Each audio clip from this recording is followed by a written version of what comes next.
Hello, everyone. I am Ella, and it brings me immense pleasure to welcome you all to our webinar on Ethiopia's solar energy landscape. Ethiopia's solar market is experiencing remarkable growth driven by increasing investments, favorable policies, and a commitment to clean energy solutions. With advancements in technology and evolving financing models, the country is on a path to future strengthening its renewable energy sector. In today's webinar, we will explore the current state of Ethiopia's solar industry, examine investment opportunities, and discuss key challenges and innovations shaping the sector. Before we start, I would like to convey a special thanks to our esteemed guest speakers and all our attendees for their valuable presence today. Your participation is what will make the discussions more insightful and impactful. We encourage all our attendees to actively engage in the discussion by posting their questions in the Q&A box. Our esteemed panelists will address them during the interactive Q&A session at the conclusion of the panel discussion. We also take this opportunity to gladly announce Solar Quarters Solar and Storage Expo Ethiopia 2025 in Addis Ababa in December 2025. It is a premier industry gathering where key stakeholders will come in person to discuss the future of Ethiopia's solar energy sector. So let us take a look at what to expect there. May I now request my team to kindly play the video.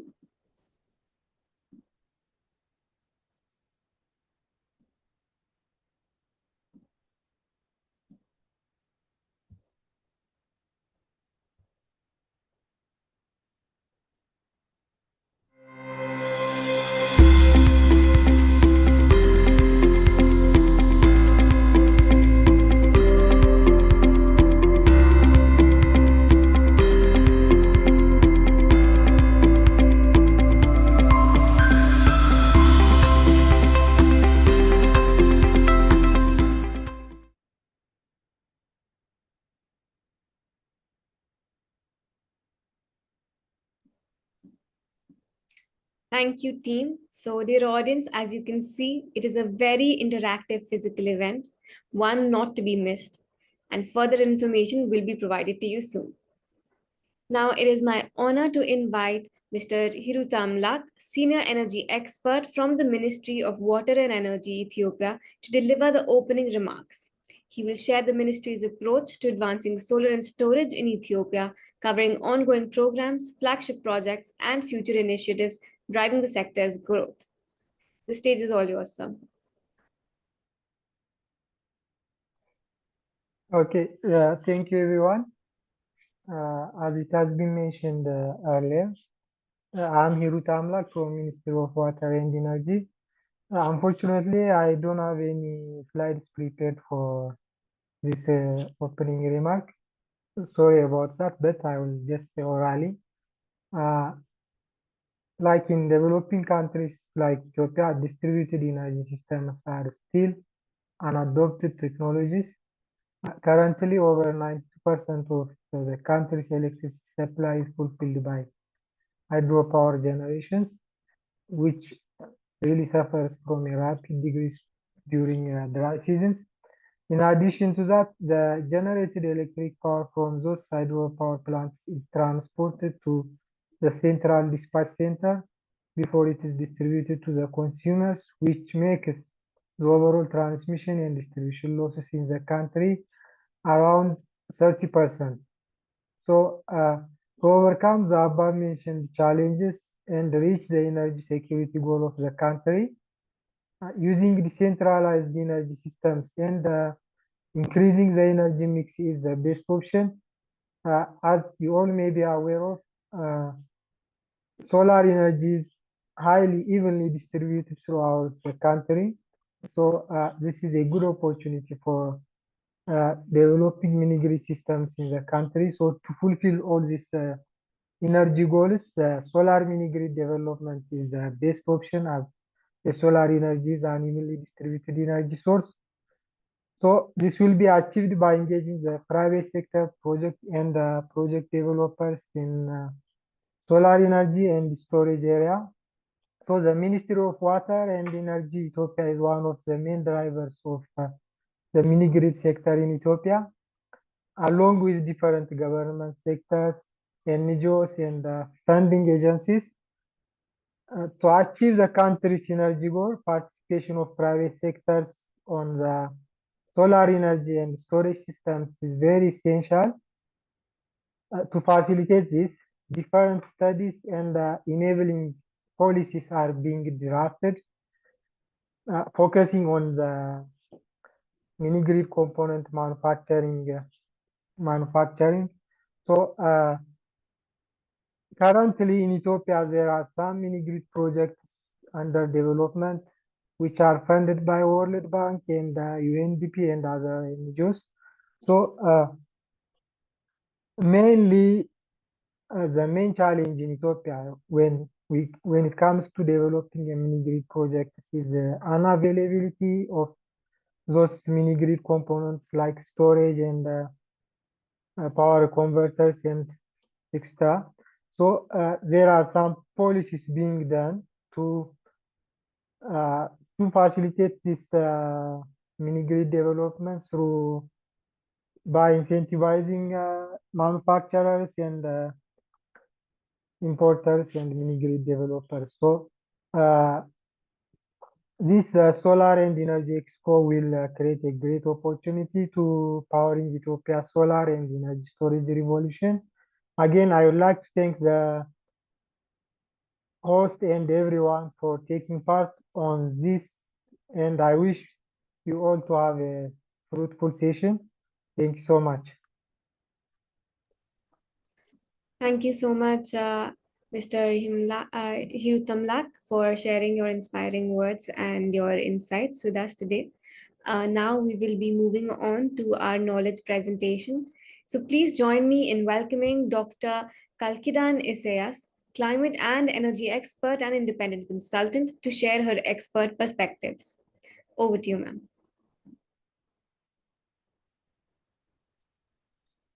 Can you hear me? Yes, ma'am, we can hear you. Okay. Good morning, everyone. It's a great honor to speak in front of you to give some of my insights on climate and energy transition in Ethiopia. So I have already shared my slide. Mom, could you share my slide?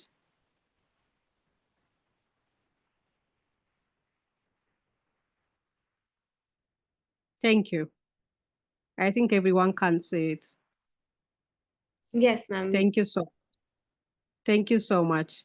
Yeah, I have given only 10 minutes. Within 10 minutes, I try to give some insight on climate and energy transition in Ethiopia. Coming to introduction, as we know, Ethiopia is experiencing in climate change, drought, food insecurity, and erratic rainfall. So due to this reason, we need to have energy transition to meet these climate goals. We need to have a substitute for this insecurity and drought.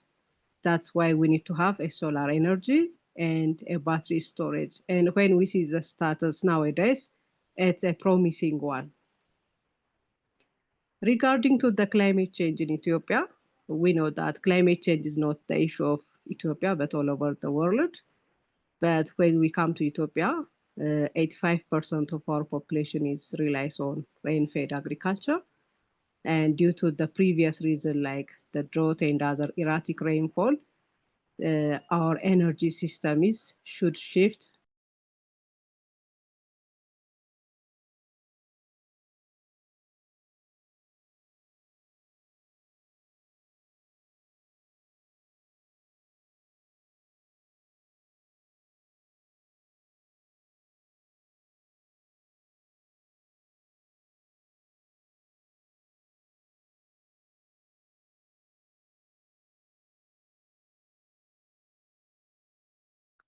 Sorry, my network is on and off. Let me continue from where I stopped. So 85% of our population relies on rain-fed agriculture. But when we see the drought and other erratic factors, we need to have some sustainable energy and infrastructure. When we come to the Ethiopia's energy landscape, as we know, hydropower is one of the most dominating energy source, but still vulnerable to drought. And when we come to electrification rates from the data, we can say that 50% of our electrification rate is found nationally, and it's lower in the rural areas. We can say that we didn't reach the electrification all over the country. Still, we need to have more energy source. And heavy reliance on biomass and traditional fuels, especially in the household in the rural area. So if we see this energy, Ethiopia's energy landscape, the solar energy and energy substitution is the most critical issues that we need to think over it. Why we said this? Because solar energy has a lot of roles, especially in Ethiopia. The first one is it has high solar potential across the country. This especially off-grid solar solutions are expanding access in rural communities. This is one of the green light for our country, our nations. And there are also government initiatives and partnerships that are really promoting the solar mini grids.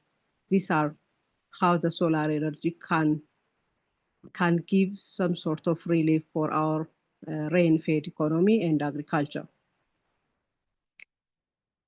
When we come to the importance of this energy storage, especially in Ethiopia, they are stabilizing the battery storage, they enable consistent access, especially during cloudy days and nights, and it supports integration of solar into national grid and microgrids. Having said this, let's come to the policy and investment landscape in Ethiopia. Nowadays, we have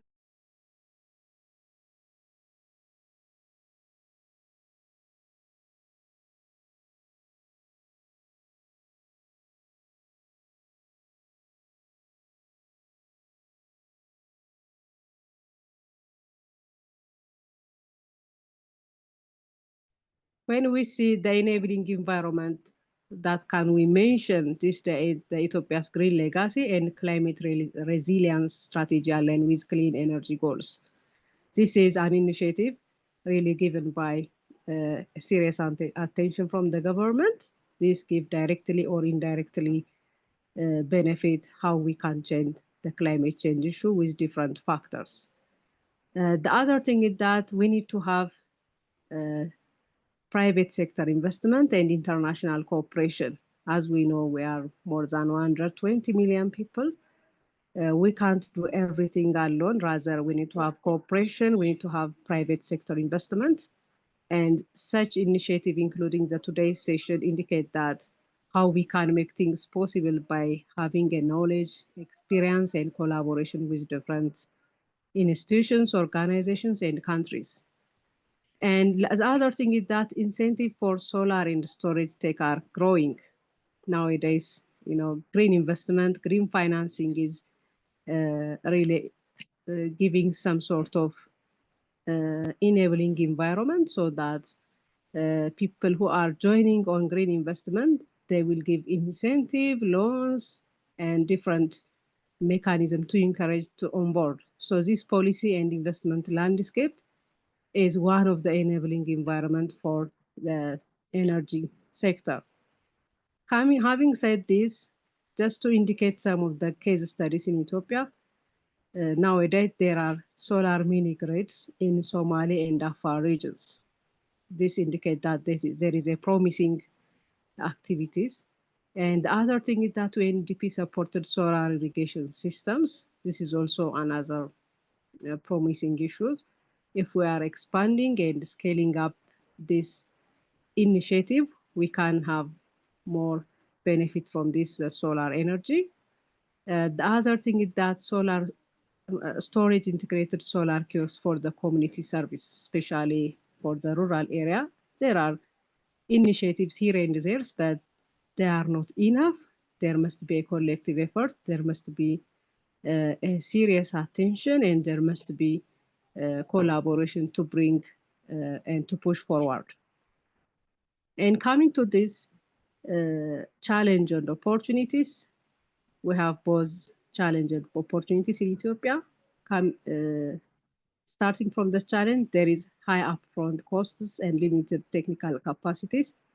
As we know, this is an emerging issue. and we may not get the people who are technically capable on this uh, subject matter. This is one of the challenge. The second one is the regulatory and financing hurdles. Still, this is also related to how we are uh, operating the solar issues. And coming to the opportunities, as I mentioned before, the climate finance is one of the biggest opportunities, the job creations and green innovations. Now they are very prominent, and uh, when you go to the financial sectors like the bank and the other sectors, they are really promoting the green investment, the climate finance. These are the opportunities and the enabling environment. Coming to the conclusion,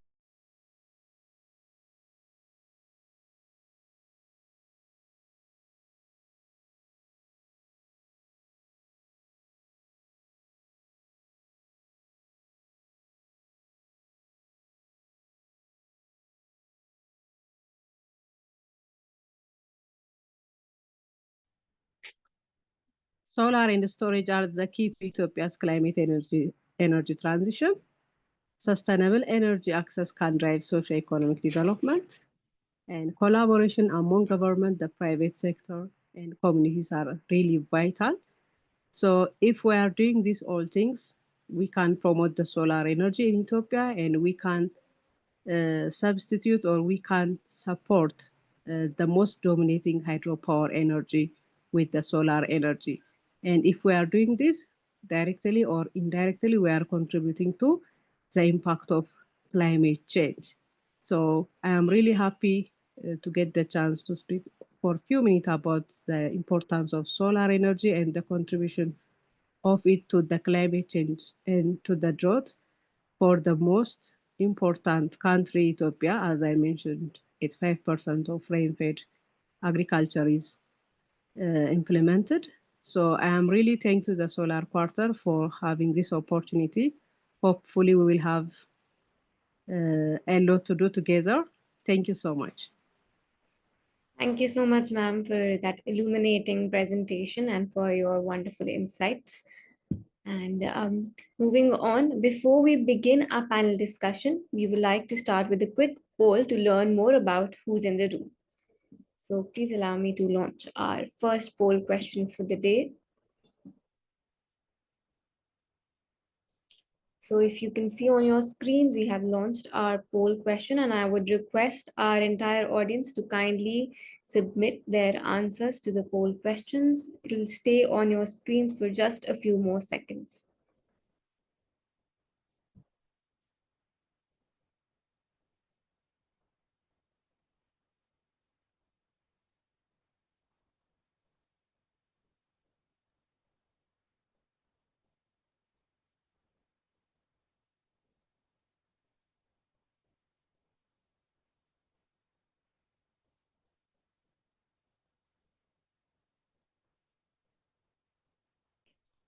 I will once again request our audience to quickly submit their poll answers as we will be moving on to the panel discussion very quickly now.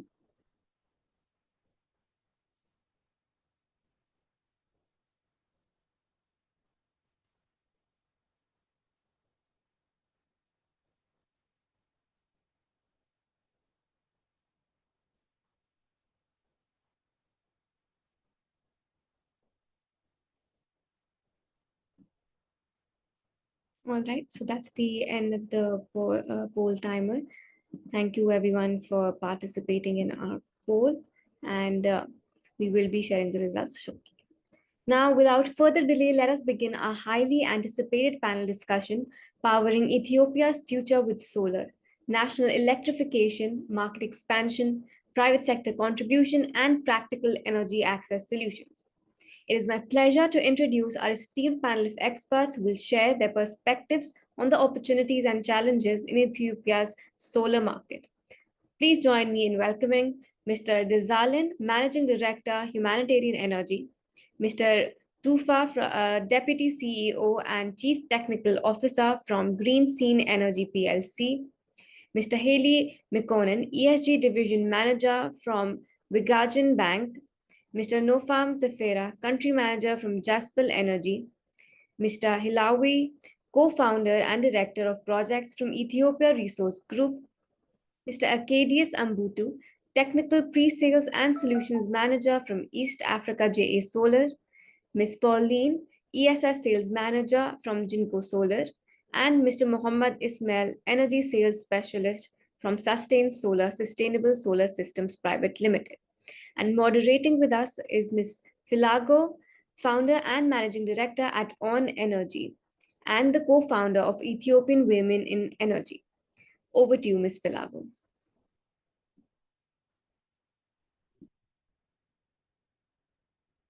Thank you very much. You can hear me, I hope. Yes.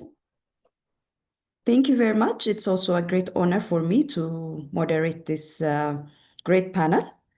So I would also like to welcome everyone. As it had been already introduced, all of my speakers, welcome. So good afternoon, everyone. Welcome to our discussion on unlocking Ethiopia's solar energy potential. Today we have an incredible line of experts here. So I'll try to keep things moving so that we can hear as much as possible from these experts. So we have 45 minutes for this panel discussion, and then we'll have 10 minutes for question. So without any delay, I will start moderating this panel discussion. So I just tried to group the questions into four main themes. So we'll talk about technology, business and market, local manufacturing, and as well as policy side, so that we can explore a variety of perspectives from the experts. My first question will go to Mr. Binyam. So Binyam, you have an experience and practical experience in the sector. So I would like to ask you about how hybrid and storage integrated systems are enabling reliable and sustainable power for remote communities in Ethiopia, so that you can tell us more about the technology and as well as how this technology is enabling the reach of the national grid for the communities that doesn't have electricity. Okay, thank you, Filagot, and thank you, Solar Quarter, for having me and the participants. So I would like to share about transformational journey of Green Synergy's experience on developing mini grids, especially specific to a 200 kilowatt peak solar PV system in Oborso East. So on this journey, so we have inaugurated this project in 2024, which is bringing light to Oborso East, which is a remote village, which once lived in the shadow of diesel and flickering kerosene lamps. This was not just another installation.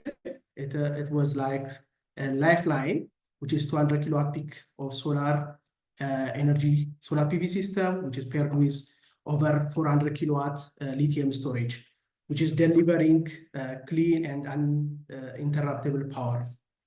So this mini grid project, so what makes it special is a scalable impact, which is one of 5 villages which is electrified. We electrify in just 1 year, providing that sustainable change can be expanded. So the key success factors, which are, one is strong partnership with stakeholders and government, and the mini grid. This mini grid is one of cooperative owned and managed mini grid. So we have a lot of partners. Hello is also here, is consulting partner for the project. So this I would like to share a big lesson learned from the Oborso side. So this mini grid is, as mini grids are not just technical projects, they are economical engines. So our 200 kilowatt peak mini grid system didn't just turn on lights, it turns also an opportunity. Since energy is as a catalyst for growth, and mini grids are as a forefront, enabling entrepreneurship. For instance, now users are now working wood workshops.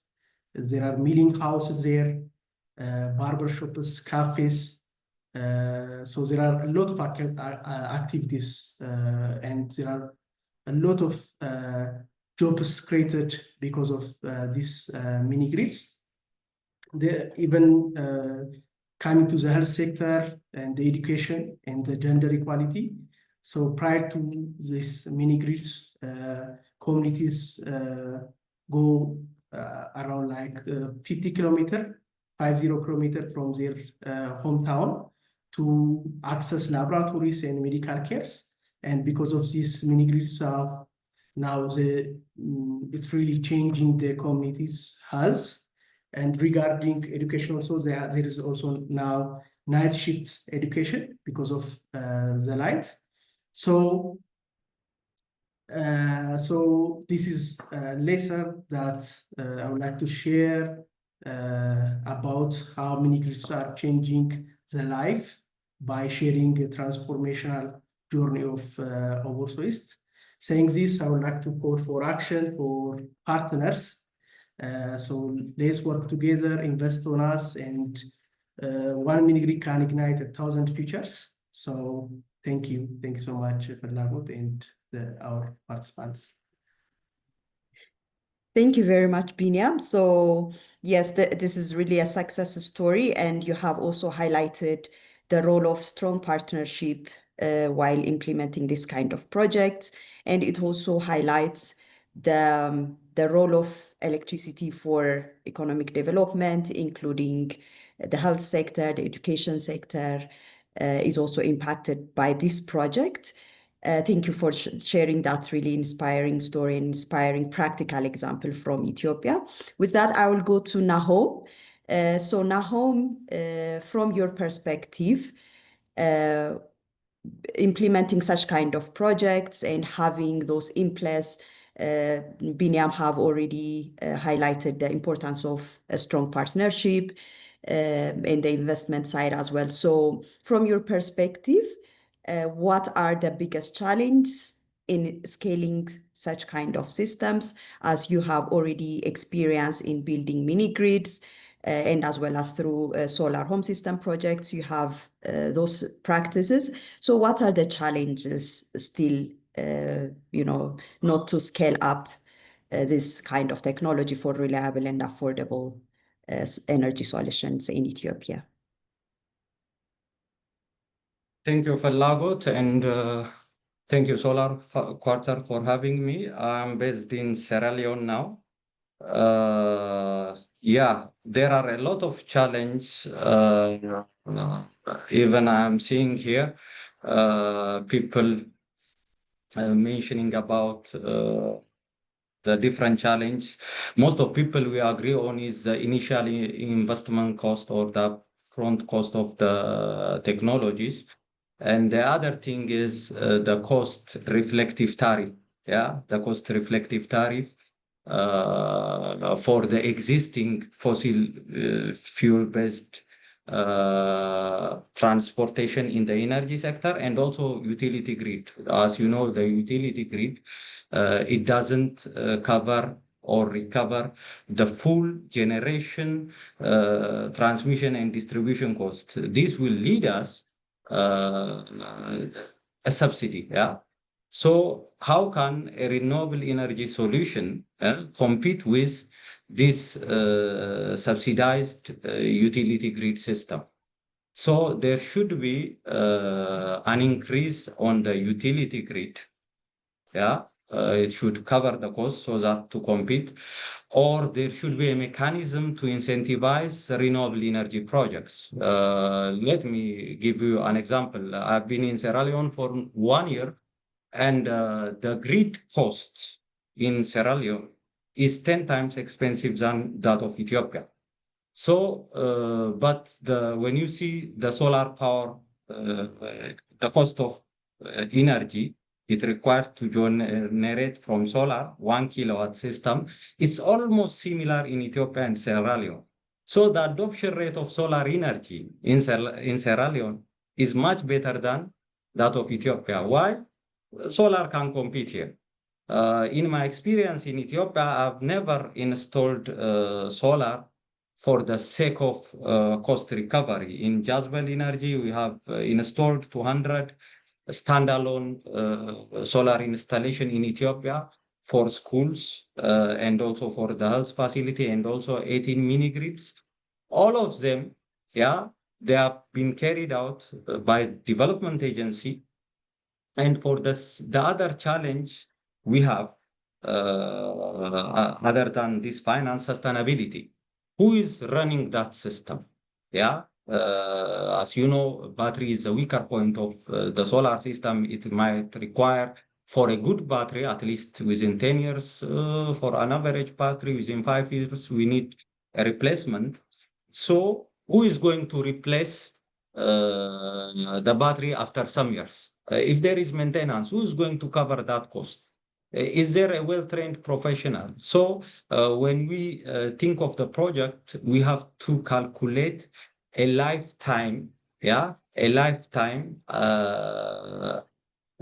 financial budget, yeah, which means we have to think of maintenance, we have to think of also part replacement. So these are the key challenges. I know that GIZ has been working on this sustainability aspect. There was some projects which are initiated like PUE projects, because from business operation, there is a possibility that the business owner will invest on such technologies. I remember also there is a GIAP project, a PUE mini grids developed on that. I don't know what the status is, but PUE initiatives help for sustainability. Over to you, Felagot.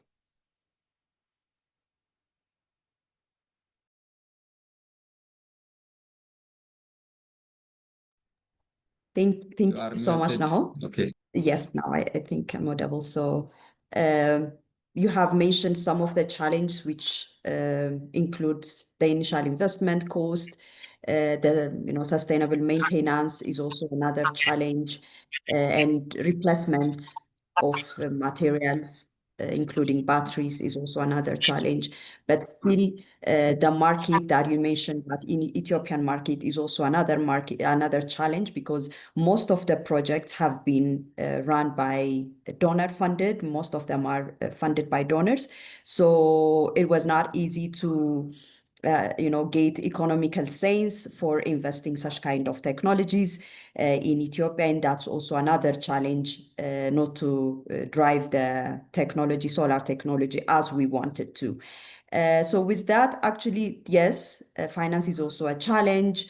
Biniam has mentioned technology is vital, but the business side is really critical. So it's not only technologies that are good. So the business side should make sense. Now let's talk about the private sector role in financing such kind of technologies. So Ismail, I'll come to you and would like to hear your perspective about the role of the private sector. What are the roles that private sector can play in accelerating energy access through scalable business models and innovative delivery approach across both grid connected and as well as decentralized systems? Thank you. I hope you can hear me. Yeah, fantastic. Thank you, Philagot. So Ismail here. I mean, in terms of the renewable market and penetration for Ethiopia, so Sustain Solar is a East African company, more or less, for the audience. From from a group in South Africa, which has been running for 10 years, doing projects across 18 countries so far. And it has been a key challenge and a key opportunity at the same time to penetrate into the Ethiopian market. The idea of providing private infrastructure and private penetration is to be able to create a very diverse blended finance. So you may find that when you have a local market and local expertise, maybe sometimes the end user feels like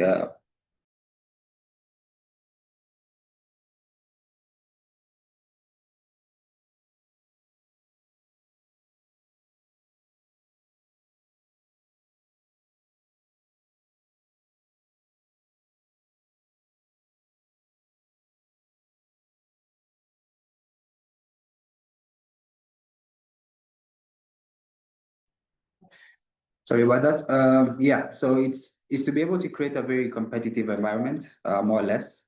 It's to be able to give the end user, who's the client or the person that needs the actual power, a power of choice, ideally. So a power of choice is very key in terms of having different players who gives you different quality, different workmanship. Then at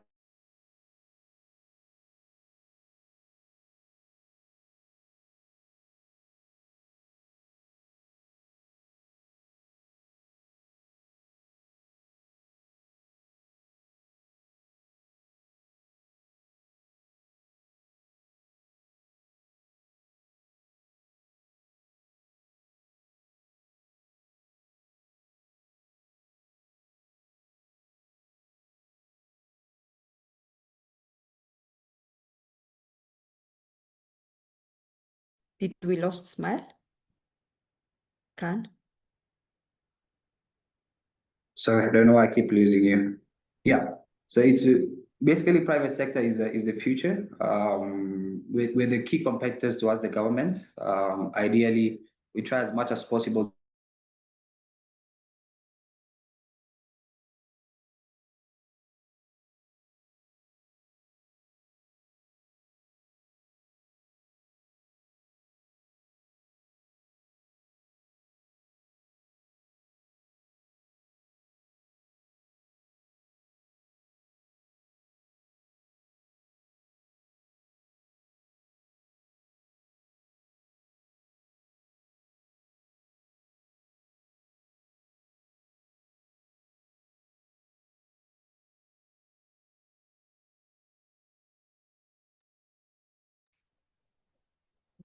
I think we lost Smile.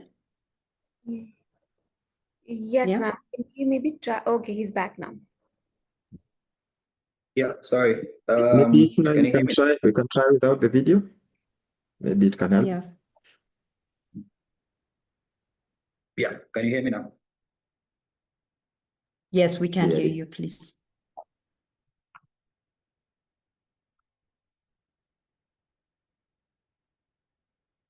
So the most important thing also is to provide a government grid expansion in capital intensive projects. So private sectors more or less have key access to DFIs, have key access to donors and key capital investors, and also to provide also untapped financing channels, which the Ethiopian market might not be aware, and also the possibility of creating more and more of job creation from local assembly to installation and maintenance, and also to bridge that gap on the high rural energy gap. Because I mean, over 40% of the population might lack the skills, and the private sector will provide a key platform to be able to educate the young people, to educate the current market on the key market insights that are there at the moment. Thank you.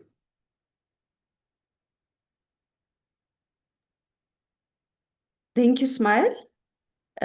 So yeah, as you mentioned, that the private sector has a great role playing in the solar energy space, including local assembly, maintenance side, and as well as by tapping into the available financing mechanism out there, the private sector can play a great role, and as well as to collaborate with the government by accessing DFIs is also another modality. Thank you for sharing that. So with that, I will come to Desaleng.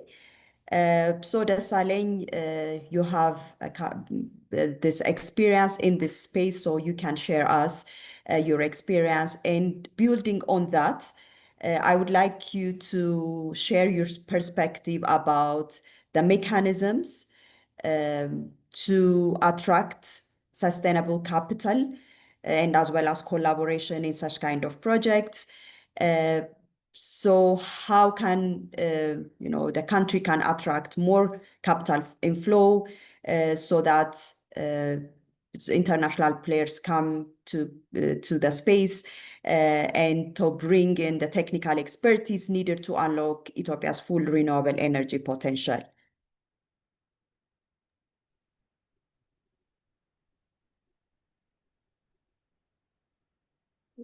Good morning. Yes. I'm trying to on my video, but I'm struggling. Let me try. Okay, can you see me? Yes, we can see you, we can hear you. Please continue. Okay. Thank you. So let me take a few minutes to introduce my company, Humanitarian Energy PLC. So we are a joint venture by Mercy Corps Global and a local company called Rensis Engineering and Trading PLC. So we are very committed to transforming energy access for vulnerable and underserved communities. Especially we operate in humanitarian settings. So our first project is in refugee camp. So we operate as a mini grid developer, whereby our customers pay on kilowatt hour basis, but we also provide energy as, we act as energy service company, whereby we support humanitarian agents and organizations operating in humanitarian space in their decarbonization efforts. So we have so far installed 254 kilowatt peak privately model mini grid in Shedder in Somali region. So we have now about a year and 3 months of operational experience with this mini grid, and currently we are fundraising for 2.1 megawatt mini grid as part of our expansion. So let me come to the question of how we going to attract or a mechanism to attract sustained capital flow. So I want to focus on two things. Especially Nahum has been saying that this is energy, and also Biniam saying that it's a very capital intensive, especially mini grid. So de-risking is the things that we really focus, especially we will be serving communities off-grid areas where infrastructural development is really low, and so investor want to make sure that there is a de-risking mechanism. So the new mini grid directive has somehow resolved the issue of giving confidence for international investors by providing guarantee like grid encouragement and compensation whenever the national grid is approaching. So that's one thing, but that's not enough. And there are also tax incentive, import exemptions. These are already in place, which we have already benefited from. But the risks associated with repatriation is where we are having really problem in bringing additional capitals into our company. We don't have a good history, unfortunately, with repatriation because of the foreign currency shortages. So, and whomever we approach, request is you that what are the mechanisms to get their money back. So that's one thing that we have to work on to build their confidence. So for that, what I'm really recommending is a private-public partnership. So that's a good thing because investors will feel safe when the risk and the responsibilities are shared with government. So that's a good move, and the private partnership, the PP regulation has been there, but when it comes to implementation, we are still at a very early stage. And the other is blending financing and local capital. So as I introduced, we have a local company invested in our company. So, but it is not easy to get local investors interested in to take risks. So if we have to raise additional local capitals, so it could it could give confidence for international to join and share their capital expertise, knowledge, experience. The other is commercial capital. So far, what makes the mini grid sector, especially solar mini grid sectors, sensitive is the cost reflective tariff. So the mini grid explicitly space that mini grid developers can develop their own or propose their own tariff. But whenever you propose your tariff, it always compared against the national tariff. So even with a 400% increase in the coming, in 2028, we'll be reaching at 400% increase from where we are now. And even in that time, the national electricity tariff will remain still at 10 cents. So which is still not attractive for others, because even though we serve and we have our own mini grid tariff, but people will tend to compare against the national tariff, and then the take-up will be challenging. So the cost reflective tariff, especially the national grid, has to go in alignment with the mini grid developers so that we can attract more resources, expertise, knowledge, and different business models that can take our solar initiatives forward. Thank you. Back to you, Philagot. Thank you very much, Desalegn, for that really insightful and experiential knowledge that you shared us from your own projects that have been going on here in Ethiopia. So you have mentioned different mechanisms are available and they are also in practice in Ethiopia, including different de-risking mechanisms, tax incentives, import exemption, but still the risk related with repatriation is still there. And for that also, you have come up with some recommendation, including the private-public partnership, which will make confidence for the investors to come and invest in the country. And blended finance, it was also mentioned by Ismail earlier, and the local, inviting more local investors, inviting them to be part of this is also a challenge, but also you have already tried that and you have already implemented that. It's really inspiring and also encouraging to hear that story for us and for the participants here today. So with that, of course, import is one of the mechanisms that we use to scale such kind of technologies and to provide access. But beyond import, we also need to think about the local manufacturing side. So I would like to invite Arkadiusz to respond to my next question. So regarding local manufacturing, they are also game changers for costs and as well as for jobs.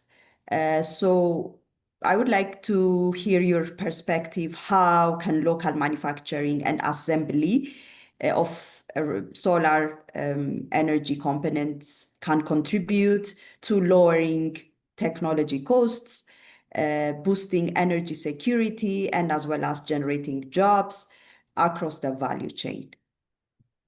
You can also share us what's your experience in that. Thank you. Thank you, Philagot, fellow distinguished panelists, for this opportunity. So yeah, I'm Akedi Zambuto, currently based in Nairobi. I work with JS Solar as the technical for East, Southern, and Central Africa. So we are basically an original equipment manufacturers for solar panels and energy storage systems. So it always excites me when we have discussions around manufacturing. So we also have a local presence in Ethiopia through different salespersons, including Dalak. So we can always be reached out in case of any queries pertaining to any solutions that are required.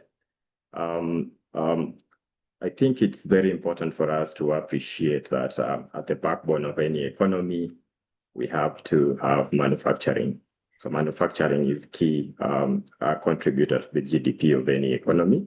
And therefore, it's important that we focus our efforts towards ensuring that we have local manufacturing, especially in Ethiopia. We have quite a big local market. We're looking at Ethiopia, probably the second most populous country or nation in Africa, with a population of over 110 million. So that's really a big market that needs to be empowered, probably to have purchasing power to be able to access these different technologies. So having said that, I think affordability stimulates growth, affordability stimulates demand. So the idea for local manufacturing is to be able to have these technologies being affordable to the local people. So how do we probably make these technologies affordable? I think most of these initiatives have already been mentioned, especially through policies and also, of course, through incentives. These could be, of course, in terms of tax breaks, it could be in terms of subsidies, and of course, it could be in terms of probably just as simple as providing affordable energy, because through managing the cost of production, then we can be able to have end products that are affordable to the common population. So I think we've mentioned quite a number of times that the present and the future is through customization. At JS Solar, we've tried to do customization, especially in terms of PV modules, being able to provide modules that can be used in the desert applications, probably floating applications, in the hot areas and what have you. But again, this is just an umbrella for us to be able to customize and probably have tailor-made solutions for the local people, probably in Ethiopia. Then this has to translate to local manufacturing. If we are able to provide solutions for off-grid applications, of course, mini grids, irrigation, solar pumping, and what have you, then these can also stimulate demand and growth in those sectors. So I think it's very important to have custom-made solutions, and these can be, of course, triggered through local manufacturing. So, of course, it goes without saying that with a strong local or manufacturing, then we are able to explore the rest of the African market. So there is also potential to do export from Ethiopia, especially if we can be able to have a strong manufacturing base that can be able to provide equipment that are not only competitive in terms of price, but also in terms of technology. So just to look at it in terms of the technology, probably how do we make these technologies affordable? I think products that are easy to maintain then would be affordable. And that's why we say any technology that is provided, it's as good as its affordability and reliability. So it's important for us to have products that are reliable and of course that can be affordable. And these through local manufacturing, then it means we have readily available spare parts. We have also, in terms of the technical know-how, we have readily available technicians that can be able to maintain these systems, that can be able to train the population on these systems, and probably also to help them in terms of the installation and maintenance of these systems. Also, in terms of economy of scale, as mentioned earlier, of course, we have a huge population that is available in Ethiopia. Through economy of scale, of course, we can be able to minimize the cost of production for these equipment and be able to manage costs. So it's important for us to be able to explore this local market that is readily available. And of course, for us to be able to explore that market, it means the market has to have the purchasing power. So we need to have various initiatives to ensure that this is possible. And of course, through localized financing, I think we have mentioned quite a number of financing models.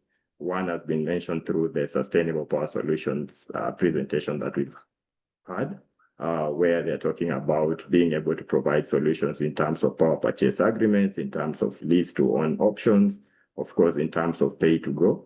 So through this, of course, localized financing, we can be able to reach a bigger population who do not have the upfront cost to be able to purchase this equipment.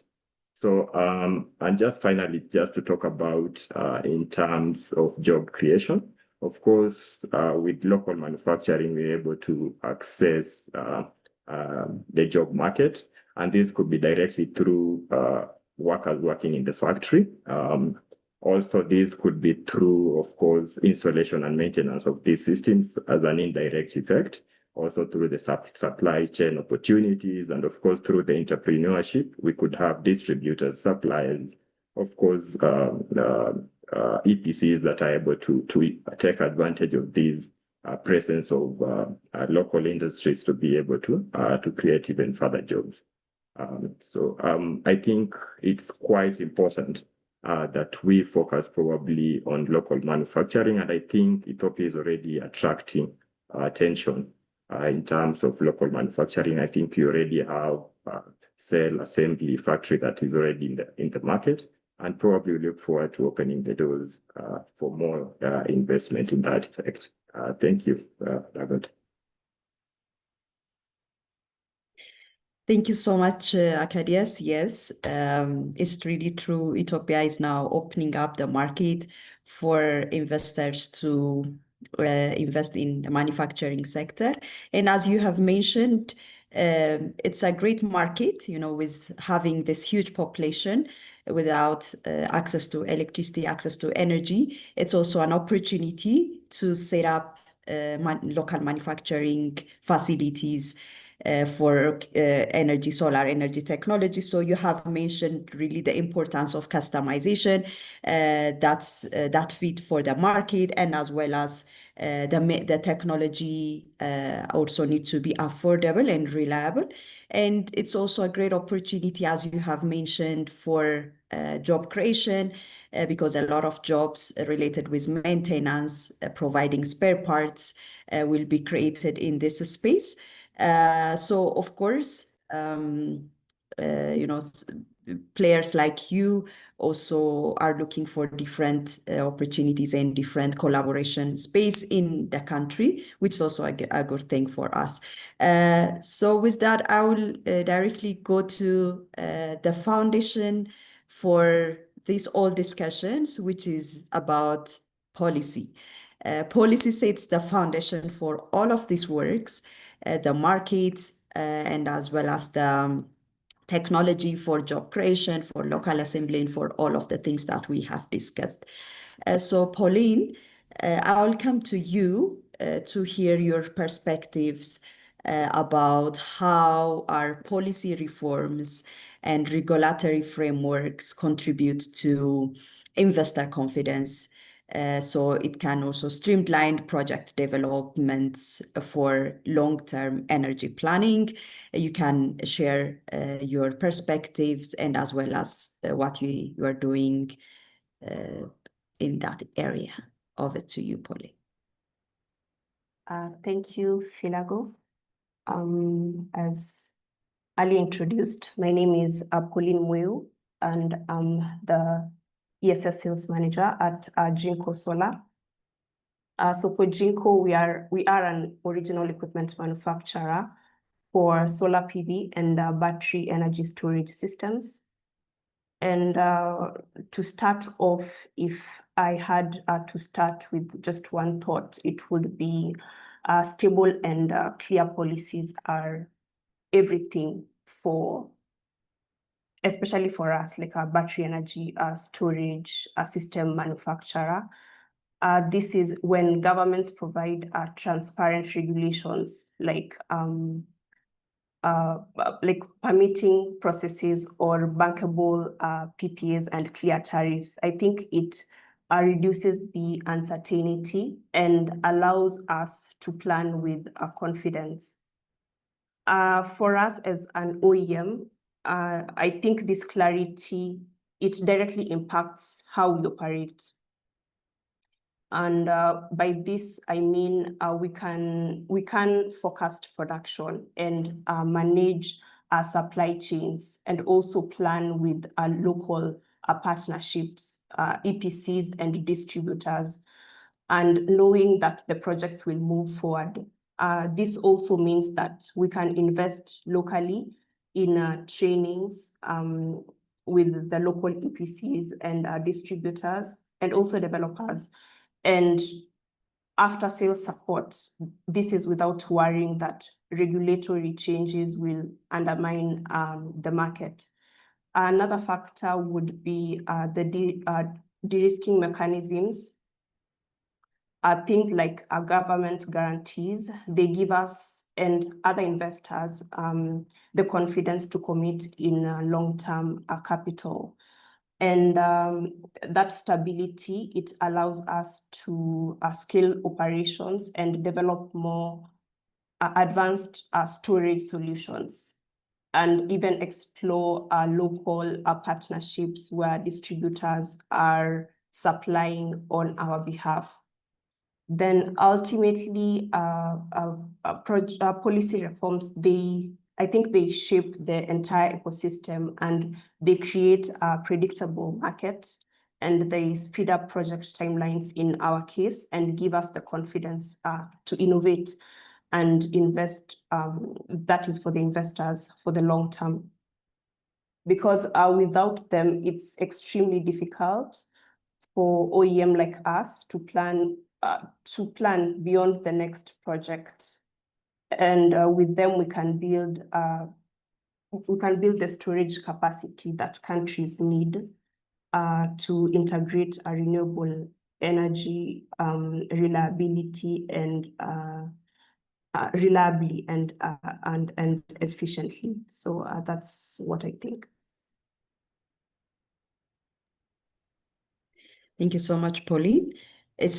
Yes, the policy is really critical, especially for you as you're already have experience on that, and for investors, how policy is can drive the change and can also give confidence for investors. The policy side is really critical. Thank you for sharing your perspectives. So with that, I will go to Hilawi. Hilawi, I would like to also hear your experience on this similar topic, which is around policy, the reforms, and as well as regulatory framework. It's as you have experience in the Ethiopian market, very, very long experience, we would like also to hear how national electrification goals are also shaping project pipelines, and what's also its benefit and advantage for long-term solar energy infrastructure investments in Ethiopia, and also your perspectives around policy reforms and the support from the government. Thank you, Felagot. I am Hilawi. I'm from a consulting company called Ethio Resource Group. Ethio Resource Group, the field of services that it provides range from technical and non-technical as well. From the technical aspect, where we provide, this is the whole range of services in off-grid energy and renewable energy space. So in terms of technical services that we provide are, system sizing and design for mini grids and institutional systems, maybe solar pumps, all this range of technical things. Not only in the solar, but also our service range into the other renewable energy sectors as, micro hydro and biomass as well. We also provide supervision services for installations, particularly in mini grid space, and also trainings in the renewable energy sector. When it comes to the non-technical services that our company provides, energy policy studies is one thing. We also provide market studies and demand studies. Some related non-technical service we also provide. So I thank you, Lagot, for bringing the policy issue, after discussing all the other parameters, because policy touches the whole range of topics along the value chain, in the solar or off-grid electricity space. This includes, all the topics that we've discussed so far. When you think of, the right policy combination or choice, I think when we consider the level of development that our country is, it is rather complex, getting the right mix, because on one hand, which is the immediate and the most urgent thing, is to provide access to electricity, and which solar through standalone systems or mini grids, can also provide, a quick and maybe affordable solution for a wider electricity access. And on the other hand, we also want to encourage local production, manufacturing, assembly and manufacturing. Then this is where the policy measures or choices that we're going to take becomes a little bit complex, because for wider adoption of this technology, solar technologies, we want to increase the availability of the solar products, to improve or increase availability of solar products. All the tax incentives, tariff incentives that we provide, to make it affordable and easy access, really helps. But on the other hand, if we really push for local manufacturing, it is quite complex, because the two will not go together. We have to discourage importation of finished products in that sense. But the local manufacturing is not yet ready to really meet the demand. So there has to lie a certain critical balance, and our policies should be very, very responsive as to address the changing and emerging issues as they appear. As Desalegn earlier already witnessed, the incentives, the policies that we have towards solar products adoption and is quite good. I mean, it is a device investment in several ways, because starting from relatively easier business registration, and for those who got into investment, tax holidays. For those who import, import tariff reduction, and some of them to have, zero duty kind of thing, and several investment incentives. These are in place. But however, the non-tariff barriers are quite challenging.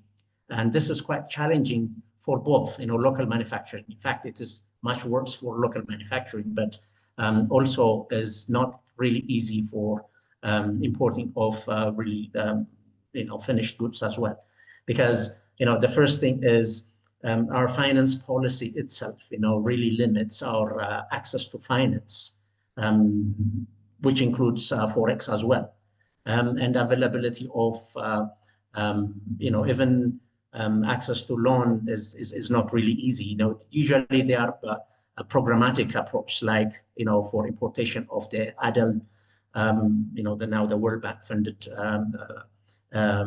strategies, projects, they help. But beyond that, how would the sustainable financing would be adopted in the country? And this really requires a serious policy measure.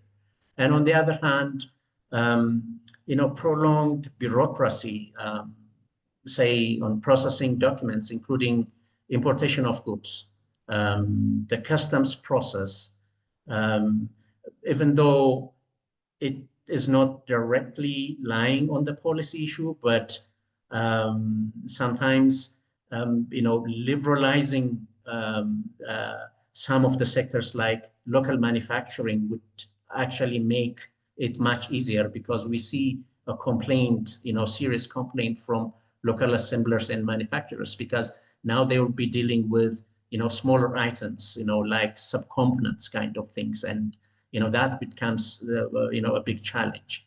Other than tariff barriers is maybe inefficient logistics services, weak local content.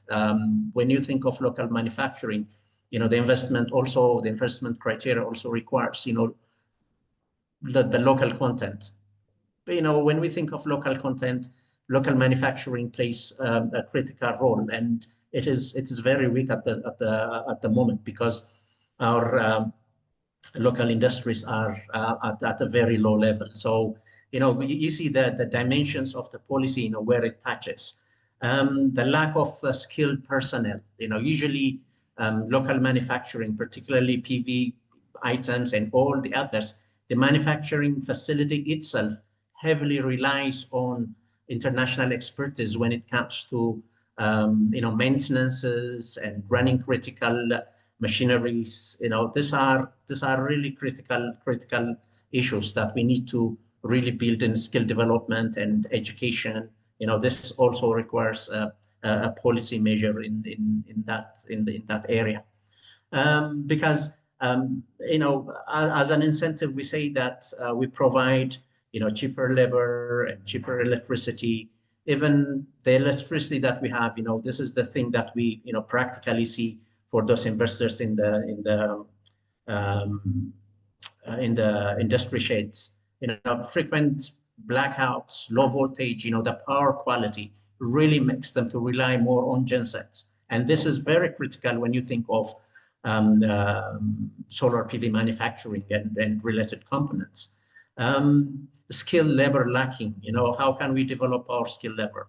I think government is also cognizant of these facts, and trying to integrate some of these techniques in the university level education, but also on the technical level, and how we can critically really mix this one is really very important. So local manufacturing, it's been said by previous panelists as well, is really critical, because the benefit is multidimensional. Building the local skill, ensuring availability, increased availability of products locally, and the effect spills over to other sectors as well. But if you see it, local manufactured goods, let alone a country like us, but even developed countries, unless they do take a tariff policy, they couldn't be competitive in terms of their local production from prices in the spot market in the world. You can simply compare a PV module, if you locally manufacture it, or if you buy it from spot market, worldwide, you'll see the difference. Usually, and the other countries put a heavy tariff on imported ones and then encourage the local ones, because they do see they don't want to depend mainly on imported things. But in our case, We want a fast adoption of these technologies. At the same time, we also want to really do it in local manufacturing. These are very critical. Other things like, policies that we may actually require to increase the market. The policies that we have now, the strategies that we have now in the national electrification program is, it includes, it places solar as one of the major, perhaps next to hydro, one of the major resources that we need to develop. This is for both grid and on-grid, and government really promotes that one as IPPs and government projects as well. And also, encouraging sectors, different sectors, health, agriculture, and others, that they may really encourage adoption of renewable energy technologies, solar technologies to meet the demands in the sector. For example, the initiatives, what has been taken, the measures taken by the Ministry of in the agriculture sector is really very encouraging. They highly promote adoption of solar pumps as opposed to, petroleum-based pumps for irrigation. This is in other sectors in the manufacturing sector as well. If they go on this regard, this would open up a bigger opportunity for the solar market, and maybe encouraging even some industries, to partly meet their power demand through solar. Now, industry parks, we see that most of them, they are kicking their gensets, to meet the, the gap when the grid electricity quality is poor, or when it's not really available. But if they are encouraged to adopt that as a backup, this would boost the sector as well. Some of the challenges that we have on off-grid, that can be balanced by the market on the on-grid as well. This supports, they support to each other. But on the other side, when we see the technical skill development, that would rather take, a very long-term, many years of policy measures in the education sector. Capacity building, institutional and manpower capacity is very, very critical. And because everything is very fluid and transitioning from import to manufacturing, and from more conventional now to more renewables, like solar. I think our policies should be, very responsive and timely. As we have it now, we are really very slow in terms of, changing our policies. It takes a while. You can witness that our energy policies, how frequently they are changing. Some of them, very recently we tried to be responsive, but because before they published, they change. So, meeting that challenge is quite, it's quite tough, but we have to face it. So this is the what I have to say for now. Thank you so much, Lawi. Yes, we are living in a complex, we have very complex issues. You have brought the major ones, especially we're focusing on local manufacturing and this importation as well. And we also have national electrification plans and goals, which have already integrated solar technology and its storage in the plan, which is also encouraging, while there are different mechanisms being implemented in the policy side, but still we are slow in adopting and changing our policies. That's also some of the highlight points that I took from your points. Thank you very much. It was really enlightening. So with that, actually, we would like to hear from the audience now. So I think there are some couple of questions in the chat, but we would like also to give the floor for the participants of this panel discussion. So we want to hear from you, and if you have any questions that you'd like to ask for our panelists, the floor is yours. But I would also like to invite Ala so that you can highlight the questions that are already in the chat, and I will invite the panelists to respond to those. Thank you so much, ma'am. And once again, thank you to all our panelists for such an insightful discussion. Moving on to the questions that have been posted by the audience, we have one here. So it says, regarding the environment, please could you clarify the long-term impact of solar mini grid and lifetime assessment if it does in other countries? As you know, there is high pollutant substance in solar battery and supported generator. In last, how we export afterlife span, and as you know, the pain only work in some period of time. So I believe they want to know the environmental impacts of using mini grids and solar batteries, as they have pollutant substances within them.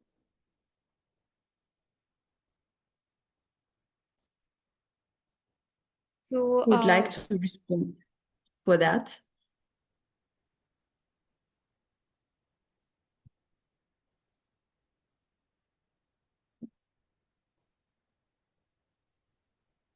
Perhaps I can address the, the disposal issues, the environmental impacts of the disposals of waste.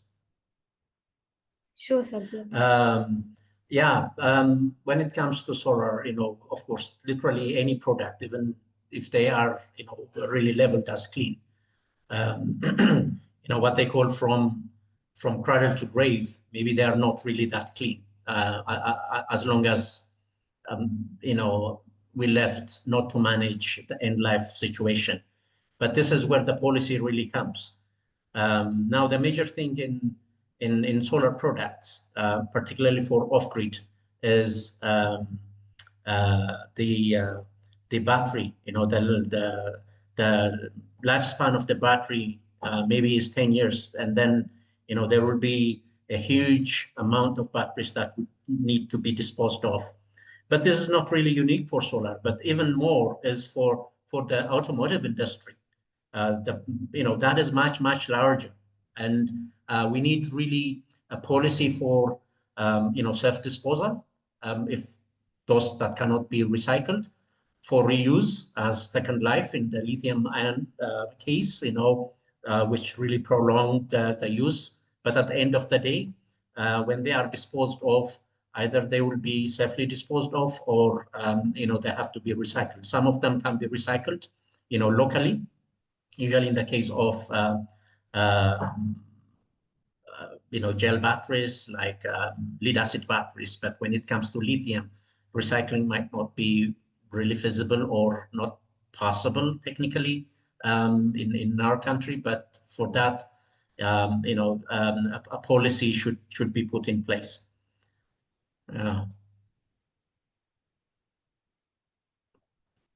Thank you for addressing that, sir. We do have a few more questions. In the meantime, Ms. Vilago, I just wanted to mention here that we also have Mr. Healy here, who was, previously unable to join the call properly, but he's joined in now, and he was unable to contribute to the panel. If Mr. Healy, are you still with us? Yes, I am. Yes. Yeah. So, Ms. Vilago, if you can just ask Mr. Healy's question regarding the panel, as he was unable to join previously. Hello, Mr. Hailey. Can you hear me? Hello, Lagos. Thank you for Yeah. joining us. Thank you for joining us, Mr. Hailey. And thank you also for your willingness to contribute, even at the last moment, your perspective around the issue. So my question for you is around the market, as you are representing the bank, the financial sector. So I would like to ask you, what does Ethiopia's renewable energy market currently stand? And what are the key areas of opportunities for growth, particularly in utility scale generation, in rural electrification, in commercial applications, and the other areas that you think are relevant? Okay, thank you very much. Sorry for I'm joining lately because I'm in another conference. I'm Haile. I'm a Sustainability and ESG Division Manager at Wagagan Bank. So regarding the solar panel in Ethiopian context, as per my understanding, the government is currently closely working on such topics and also trying to attract international investors. The government held different sessions, investment summits, very high level investment summits here in Ethiopia. So they have attracted a lot of international investors participated in solar production and import, export, and such issues. So when it comes to the financial sector was not that much active on financing solar panels. So this is a big gap because the banks mainly focus on other traditional way of banking and financing system. But now the trends are becoming changing from time to time. We are looking international banks from Eastern Africa are working aggressively on solar panels and the like.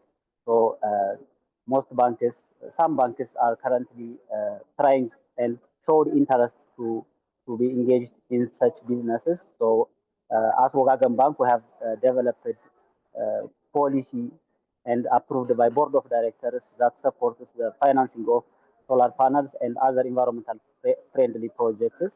So as Lagos may knows, we are part of Adele project. Uh, we are screening participants or solar panel imports and installations as part of rural electrification project. So we are closely working on that currently.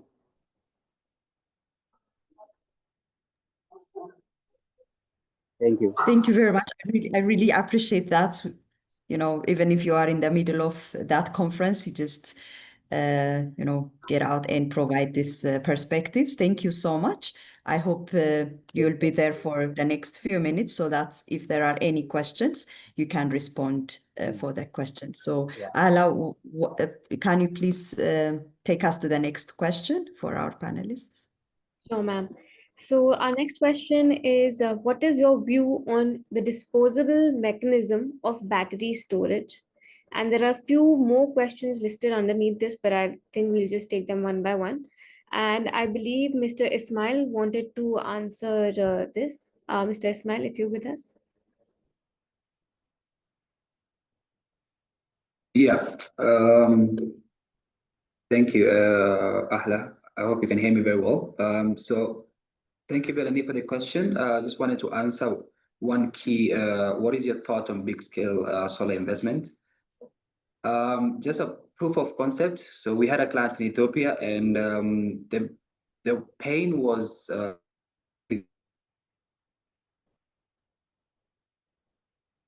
the more the power goes off, the more he loses in terms of operational cost. So the answer to this will be, first, there's a reduction in price. The bigger the system, there's a reduction in price. Return on investment, mostly 2 years, 3 years, while the solar system is going to last you 25 years. And the third thing is also the green carbon initiative will be applicable on this system, more or less. All right. Thank you so much for answering that, sir. So we have a couple of more questions here. The next one being, as Ethiopia owns big hydro dams, do you think floating solar would be feasible to complement energy supply of the power company? This is open to everyone. If anyone would like to take up this question.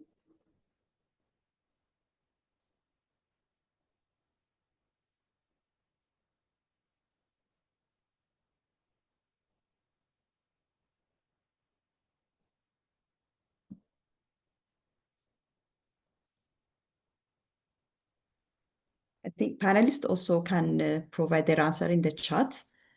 Yes. I believe we'll just take one last question here.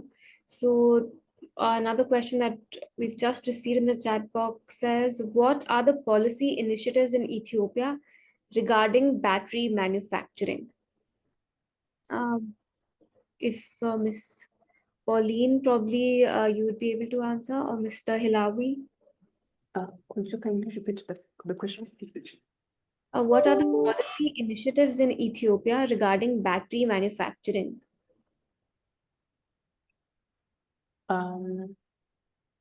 Okay, so at the moment we haven't seen any policies in Ethiopia for battery energy storage systems.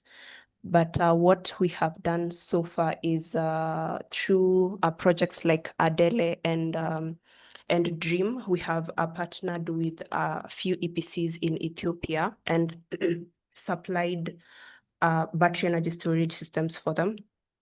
So with this, our role here was to supply and also conduct training for the local technicians and engineers, and also assist in commissioning of the systems and providing after-sales support for the O&M. Yeah. Yes, Mr. Maybe local manufacturing policies on local manufacturing of batteries.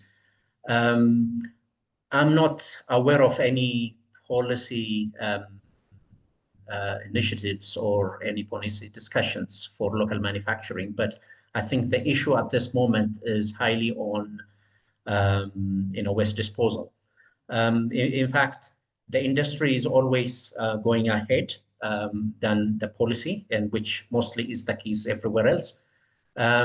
Local manufacturing of batteries has been going on in Ethiopia for several years, maybe a decade or two, or even more. Recycling has been there, since I was a child. I know in my near vicinity, someone was recycling these batteries. Maybe not in a very safe way, but that has been going on. However, a critical policy at this stage is, disposal of batteries. For instance, when I say batteries, it includes, the larger battery disposal, including the automotive market, and much of it comes from, all the fleets, that we have, and individual vehicles and government vehicles. Recently, purchase of used batteries are not by those companies that recycle them, but those who are not visible in the manufacturing sector or in the recycling sector. One of the thing is because they are not really treating it very safely, to the environment, because they spill it anywhere else. And the way that is managed is, from safety perspective, human safety is very bad. But the whole purpose is that the lid has been illegally taken out from the country through the borders, and they sell it at a higher price, well, at any price, so that they would get forex. So sometimes the price that they pay is much larger than those local recyclers can really provide, because the end price, if you take it at that price and do manufacture local batteries and sell it to the market, they cannot recover the cost. So the absence of policy as to who would be able to purchase, used batteries should also be there. So I think we have not addressed on how to manage the disposal, let alone encouraging local manufacturing. And secondly, as we are transiting from the traditional lead acid batteries to more efficient lithium-ion batteries and others, I think local manufacturing becomes rather more complex. So I don't know, maybe which one should we prioritize first? Local manufacturing of batteries, or how to manage the disposal of batteries. So this is what I have. Thank you so much. Go That's ahead. fine. Yeah. Yeah. So I think we have some couple of questions, but I don't think that we have more time. I wish we could answer all of them, but maybe you can also reach out them individually and ask the questions or engage on social media or as they prefer, actually. But with that, I really would like to thank the panelists for taking this time and to share their perspectives and their experience from the market they are active right now. So with that, thank you everyone for listening to us and for having an engaging discussions in this panel discussion. Now I will give the floor for Alan for the next. Thank you so Thank much. you. And Thank you. as we conclude today's webinar, I would like to thank our audience members and, of course, our esteemed panelists for their very interactive and interesting discussions. A special thanks to Ms. Filago for superbly managing the discussion and bringing valuable insights to the table. And before we close, may I now request my team to play the event video once again, showcasing the excitement awaiting you at the Solar and Storage Expo Ethiopia 2025 in Addis Ababa. Team, may I please request you to kindly play the video.